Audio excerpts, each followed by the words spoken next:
انوار الحق کاکڑ کی بانی پاکستان محمد علی جناح کے اسرائیل کے بارے میں جو موقف ہے اس کے اوپر بات کی. یہ مسئلہ ہے کیا اور اب اس کا حل کیا ہو سکتا ہے ممکنہ طور پہ. عرب ممالک جو بالکل بارڈر شیئر کرتے ہیں اسرائیل کے ساتھ، انہوں نے تسلیم کر لیا اسرائیل کو. السلام علیکم ناظرین، میں ہوں عادل نظامی اور آپ دیکھ رہے ہیں میرا ڈیجیٹل چینل. ناظرین، آج ہم بات کرنے جا رہے ہیں پرائم منسٹر انوار الحق کاکڑ صاحب کے حوالے سے. انہوں نے ایک انٹرویو دیا اور اس انٹرویو میں اسرائیل کے حوالے سے بات کی، دو ریاستی حل کے حوالے سے بات کی، بانی پاکستان محمد علی جناح کے اسرائیل کے بارے میں جو موقف ہے اس کے اوپر بات کی. آج اس پہ ڈیبیٹ کرتے ہیں کیونکہ بہت تنقید بھی ہوئی ان کے اوپر، لیکن کیا تنقید کرنی چاہیے نہیں کرنی چاہیے، یہ مسئلہ ہے کیا اور اب اس کا حل کیا ہو سکتا ہے ممکنہ طور پہ، اس پہ بات کرتے ہیں. سب سے پہلے پرائم منسٹر انوار الحق کاکڑ صاحب، ابھی تک جتنا انہوں نے پرائم منسٹر ہاؤس میں ٹائم گزارا ہے، ان کی جو باتیں ہیں، جو ان کی بہت سی چیزوں کو لے کے جو اپروچ ہے وہ بڑی کلیئر ہے، ڈائریکشن کی بڑی صاف کلیئر اور کرسٹل کلیئر نظر آتے ہیں بہت سی چیزوں پہ. اور ایک پولیٹیکل لیڈر عموماً ہم دیکھتے ہیں کہ بہت سے ایشوز میں ریئلٹی سے ہٹ کے اپنے ووٹ بینک کے لیے یا اپنی پاپولیرٹی کو مد نظر رکھ کے بیان دیتے ہیں، وہ اس سے ہمیں مبرہ دکھائی دیتے ہیں. اور بہت سے ایسے سٹنٹ انہوں نے کیے جس میں ان کا لمز یونیورسٹی چلے جانا. 2 دن پہلے وہ آزاد کشمیر یونیورسٹی میں گئے ہوئے تھے، وہاں طلبہ سے بات کر رہے تھے، میڈیا نمائندوں کے ساتھ ہی وہ میڈیا کے سٹرکچر پہ لے کے انہوں نے بڑی ڈیبیٹ کی اور بڑا اوپنلی اس کے اوپر اپنا جو پوائنٹ آف ویو اس کو رکھا. اس کے بعد تنقید بھی ہوئی ان کے اوپر. سب سے پہلے تو وسیم مداوی صاحب نے جو ان سے بات کی، اس میں مسئلہ فلسطین پر جو سوالات تھے، اس کے 2 ریاستی حل جو پرائم منسٹر کی جانب سے یہ کہا گیا تھا، اس پہ تنقید بھی ہوئی تھی. یہی ساری چیز آپ کا وزارت خارجہ، یہی آپ کا پریزیڈنٹ آف پاکستان کہہ چکے ہیں کہ مسئلہ فلسطین کا 2 ریاستی حل. یہ صرف نہ پاکستان اس پہ بات کر رہا ہے، آپ کی جو OIC کنٹریز ہیں، آپ کی عرب لیگ ہے، جو دنیا ہے، وہ بھی اس کے اوپر، اور ود ان فلسطین بھی جو مزاحمتی گروپ ہیں حماس، ان کا ایک اور پوائنٹ آف ویو ہے. لیکن الفتح پارٹی یا جو یاسر عرفات تھے، ان کا اس بارے میں ایک اور پوائنٹ آف ویو تھا. اب اس کا حل کیا ہے؟ جو سیٹلمنٹس، جو آباد کاریاں وہاں پہ ہو چکی ہیں، ایسا تو ممکن نہیں ہے کہ ان کو ختم کر کے دوبارہ آپ یہودیوں کو، جتنی بھی ان کی تعداد ہے، 93-95 لاکھ، اب ان کو وہاں سے نکال دیں. یہ تو ممکن نہیں ہے. اب جو کرنٹ سچویشن ہے، جہاں پہ معاملہ پہنچ چکا ہے، اس کا حل یہی ہے کہ 2 ریاستیں بن جائیں اور وہ پرامن طریقے سے رہ لیں. اس کا دارالخلافہ یروشلم کس کے پاس ہوگا، بیت المقدس کس کے پاس ہوگا، یہ ان پہ بات ہو سکتی ہے. اور اس کے اوپر دنیا میں ایک ڈیبیٹ آلریڈی چل رہی ہے، اور جو مین سٹیک ہولڈر ہیں اس میں فلسطینی ہوں اور عرب ممالک ہوں، وہ اس کے 2 ریاستی حل پہ بات کرتے ہیں. لیکن جب یہ معاملہ آ جاتا ہے پاکستان کے اوپر، تو یہاں ہم مسئلہ فلسطین کو لے کے اور اسرائیل کو لے کے کچھ زیادہ ہی سینسٹیو ہیں. ہمارے ایموشنز ان سے جن کا ریئل پرابلم ہے کچھ زیادہ ہیں. عرب ممالک جو بالکل بارڈر شیئر کرتے ہیں اسرائیل کے ساتھ، انہوں نے تسلیم کر لیا اسرائیل کو. آج بھی ہم اسرائیل کو تسلیم نہیں کرتے. ٹھیک ہے، بانی پاکستان کے اس حوالے سے چیزیں موجود ہیں. انہوں نے کہا کہ، اور ہمارا جو اس کے اوپر سٹینس ہے، یہ صرف مسئلہ فلسطین نہیں، بالکل اس کے پیرل ساتھ مسئلہ کشمیر بھی ساتھ ہے، اور ہم ان کو ایک ہی پراہے میں، بالکل ایک ہی نظر سے ان دونوں مسائل کو دیکھتے ہیں. اور ہم انڈیا کا وہاں پہ جو قبضہ ہے اس کو، اور ساتھ میں جو اسرائیل کا فلسطین پہ قبضہ ہے اس کو غیر قانونی سمجھتے ہیں، اور ساتھ ساتھ یونائٹڈ نیشن کے چارٹر پر آج بھی اس کو حل طلب مسئلہ سمجھتے ہیں، اور ہے بھی کچھ ایسی ہی صورتحال. اب کاکڑ صاحب سے پوچھا گیا کہ آپ نے جو 2 ریاستی حل کی بات کی ہے، اور جو بانی پاکستان ہیں انہوں نے اسرائیل کو امریکہ کا ناجائز بچہ قرار دیا تھا، تو اس پر جو انوار الحق کاکڑ صاحب ہیں، ان کی رائے جو انہوں نے آج سے جواب دیا، میں 100% اس پہ متفق بھی ہوں. اور جس طرح سے انہوں نے بات کی، بانی پاکستان کی جو پولیٹیکل سوچ تھی، افکار تھے، انہوں نے پاکستان بنانے میں جو کردار ادا کیا، اور آج ہم اس ایک آزاد کنٹری میں رہ رہے ہیں. لیکن موجودہ وقت میں جو پولیٹیکل ڈائنامکس ہیں، جو مسلمانوں کی پاور ہے، دنیا میں 2 ارب کے قریب مسلمان ہیں، جو اب ان کے حالات ہیں، اس میں کیا یہ پاسبل ہے کہ ہم اسی چیز کو بس سٹینڈ کر سکیں؟ تو وہ میرے خیال سے نہیں ہے.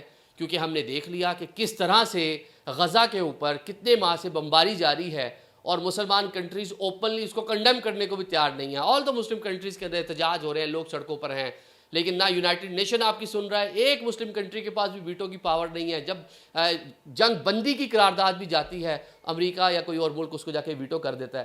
تو یہ تو اس ٹائم ہماری حیثیت ہے دنیا میں. تو اس حیثیت کے ساتھ ہم کس طرح موجودہ حالات میں یہ سارے معاملات کر سکتے ہیں؟ کاکڑ صاحب نے ایک اور بہت اچھی بات کی. انہوں نے کہا کہ وہ الہامی چیزیں، وہ اللہ میاں کا پیغام جو انبیاء کرام پر اترا ہے، اس کے علاوہ دنیا میں ہر چیز چینج ہو سکتی ہے وقت کی ضرورت کے مطابق. اب تو مذاہب میں بھی، ایون مسلمز میں بھی ہم نے بہت سی چیزیں اڈاپٹ کی. اجتہاد، یہ آپ کا اسلام اس کی اجازت دیتا ہے کہ مفتیان کرام اس موجودہ کرنٹ سچویشن کو مد نظر رکھتے ہوئے اسلام کی جو تعلیمات ہیں، جو اس عقائد ہیں اسلام کے، بیسک عقائد نہیں چینج ہو سکتے. اللہ ایک ہے، محمد پاک صلی اللہ علیہ وسلم اللہ بھی ہے کہ آخری نبی ہیں، روز قیامت میں ہمیں یقین ہے. اس پہ تو نہیں بات ہو سکتی، لیکن جو دنیاوی چھوٹی چھوٹی چیزیں تھیں، جس طرح اسپیکر کا استعمال تھا، جس طرح پکچر بنوانا تھا، یہی جماعت دعوت اسلامی تھی. تصویر بنانے کو الیاس قادری صاحب جو تھے، ان کی پہلے تصویر نہیں آتی تھی اور وہ پورا چینل کھول کے صبح شام اس پہ بیٹھے ہوئے ہیں. یہی جناب حافظ سعید صاحب تھے، شروع میں ان کے بیک پہ کیمرہ لگتا تھا، لیکن بعد میں انہوں نے جس طرح انٹرویوز دیے سب کے سامنے ہیں. تو یہ وقت کی ضرورت کے مطابق مفتیان کرام نے چیزوں کو دیکھا، پرکھا، اور اس پہ چیزیں جو لائٹر چیزیں تھیں، لیکن جو اسلام کے بیسکس ہیں اس پہ تو بالکل ہمارا ایمان ہے کہ اس کو ہم نہیں چھیڑ سکتے. جو لائٹر چیزیں اس پہ بات کی. اب جو یہ تنازع ہے، ترکی ہو، اردن ہو، باقی کنٹریز ہوں، ایون سعودی عربیہ بہت قریب تھا، یو اے نے تسلیم کر لیا، عمان نے جو ہے تسلیم کر لیا، بحرین جو ہے وہ تسلیم کر رہا ہے. اب سعودی عربیہ بھی بہت قریب پہنچ چکا تھا تسلیم کرنے کے، لیکن یہ جو پورا بھی ریسنٹلی جو سارا معاملہ ہوا حالیہ، اس کی وجہ سے سعودی عربیہ بیک فوٹ پہ چلا گیا. تو کاکڑ صاحب کی جو اس حوالے سے اپروچ تھی بالکل کلیئر تھی، اور میرے خیال سے ایک اپ رائٹ، پڑھے لکھے اور ایک کہہ لیں کہ دانا انسان کی یہ اپروچ تھی. اور جو انہوں نے جواب دیا بالکل درست جواب دیا کہ ابھی میرے خیال سے جو مسئلے کا حل ہے، کیونکہ ہم بے بس ہیں، ہم کچھ کر نہیں رہے، لوگ مر رہے ہیں. یہ بیان دیتے رہیں گے یہاں کھڑے ہو کے ہم ہیلپ کر لیں گے، دنیا کے 2 ارب مسلمان فلسطینیوں کے ساتھ ہیں. آپ کے ساتھ ہونے سے کیا ہے؟ وہاں ملیہ میٹ کر کے رکھ دیا اسرائیل نے پوری غزہ کی پٹی. آپ دیکھیں فوٹیجز کس طرح باپ دل دہل گیا وہ ویڈیوز دیکھ کے کہ ایک باپ اپنی بیٹی، چھوٹی سی کمسن بیٹی، جس کی ویڈیوز اس کے ساتھ کھیلتے ہوئے پہلے دکھائی گئیں. آپ کے چینلز نے اس کو آن ایئر کیا، آپ کی جو عرب نیوز ہے اس نے اس کو آن ایئر کیا. بچی اتنی خوبصورت کیوٹ بیٹی، اور جب وہ شہید ہوگی باپ اس کی آنکھ کھول کے اس کی آنکھ کو بوسہ دے رہا ہے. وہاں پہ فیملیز ختم ہوگی. آپ یہاں پہ شارع دستور پہ یا تقسیم اسکوائر پہ یا سعودی عربیہ میں یا لندن کے ویسٹ منسٹر برج کے اوپر کھڑے ہو کے یا نیو یارک کے ٹائم اسکوائر پہ کر لیں احتجاج. آپ کے احتجاج سے کیا ہو جائے گا؟ جو وہاں پہ چیزیں ہو رہی ہیں آپ کے پاس اس کو روکنے کا کوئی حل نہیں ہے، آپ کا احتجاج کوئی خاطر میں نہیں لا رہا. تو لہٰذا کسی وائبل، کسی واقعی ایسی چیز، کسی جو سے مسئلہ کنفلکٹ ختم ہو، اس کی بات کریں. تو بڑی اچھی بات کی پرائم منسٹر کاکڑ نے. اور جب ان سے یہ کویشچن ہوا کہ اسماعیل ہانیہ سمجھتے ہیں کہ مسلمان ممالک سب سے بڑھ کے پاکستان اسرائیل کو مجبور کر سکتا ہے کہ اسرائیل جنگ بندی کرے اور بیک فٹ پہ چلا جائے، تو پاکستان کی اپنی حالت آپ کے سامنے ہے کہ ہم تو چند کروڑ ڈالرز کے لیے بھیک مانگتے پھر رہے ہیں دنیا کے سامنے، اور ہم نے دیکھ لیا کہ ہم کتنے ارریلیونٹ ہیں.